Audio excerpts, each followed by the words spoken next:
కుసిరగట్టి ఊళ్ళోకి వచ్చనమ్మా చాలారి పూలు పెట్టి జాతరులు తెచ్చనమ్మా తంగేడు పూలు పెట్టి కంకాణ దూకేనమ్మా ముక్కు ముక్కెర పెట్టి ముల్లోకాల నెలనమ్మా ముందార చూడంగా మున్నూరు కన్నులమ్మా వెనకాల చూడంగా ఏనూరు కన్నులమ్మా సాధువు సిద్ధులంతా సాగిల బట్టరమ్మా మహారాజు రాజులంతా మొగారిల్లిరమ్మా కోరిక కోరంగా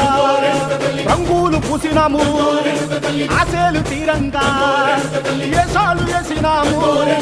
నీకన్నా పెద్ద దిక్కులో కాన ఎక్కడుంది నైవేద్యం ఎట్టంగా మా కాడ ఏమిటుంది మనలన్నీ అలకిచ్చి వరమీయవే తల్లి కన్నా బిడ్డలను కాపాడవే తల్లి